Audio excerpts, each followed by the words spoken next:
Karibu Sir Robert Academy TV.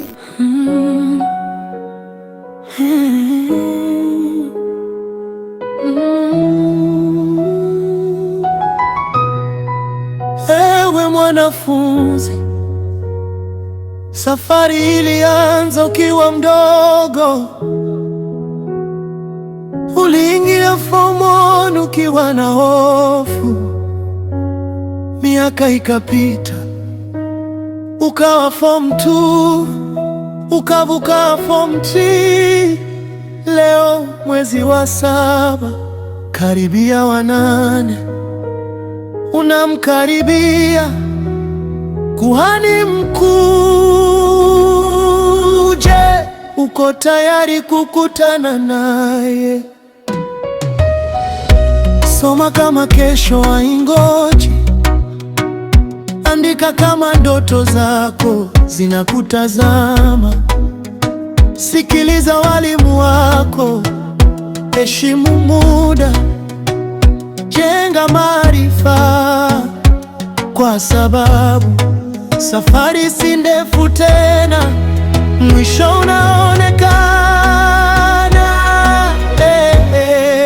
Unaweza kucheka leo, unaweza kucheza leo, unaweza kudharau ushauri, unaweza kusema nimejitosheleza, lakini kuna siku moja lazima utasimama mbele ya kuhani mkuu. Kuhani mkuu, nakuja nikiwa tayari, sio kwa bahati bali kwa maandalizi. Wewe kuhani mkuu, nitakutana nawe kwa ujasiri, kwa sababu nilipanda mbegu za bidii.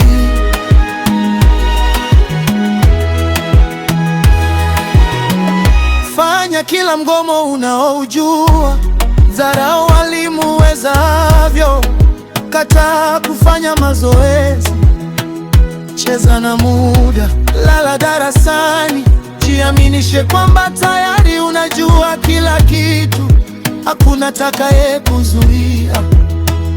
Lakini usisahau, mwisho wa safari utasimama mbele ya kuhani mkuu. Ewe kuhani mkuu, nakuja nikiwa tayari, sio kwa bahati bali kwa maandalizi. Ewe kuhani mkuu, nitakutana nawe kwa ujasiri, kwa sababu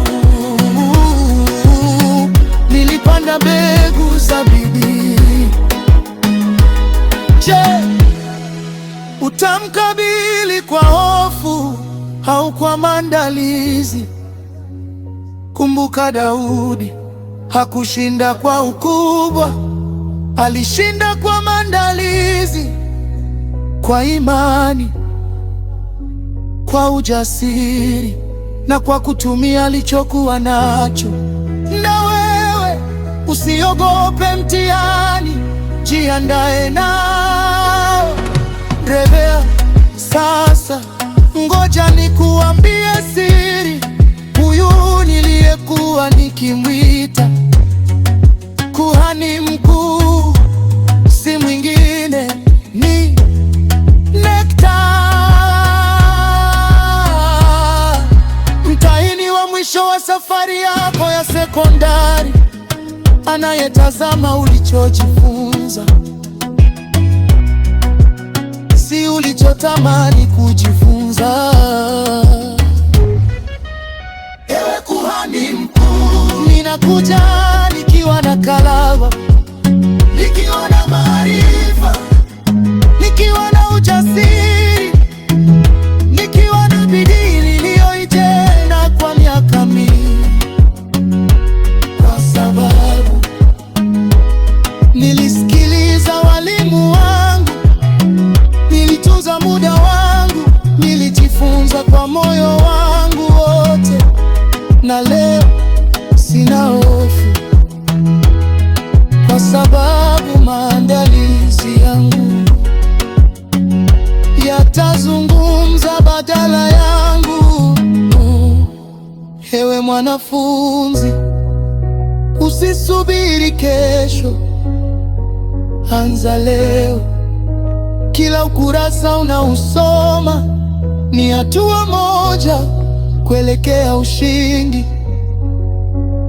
Nakumbuka mwisho wa safari ya Form 4, kila mwanafunzi hukutana na kuhani mkuu. Jiandae, kesho inakuita.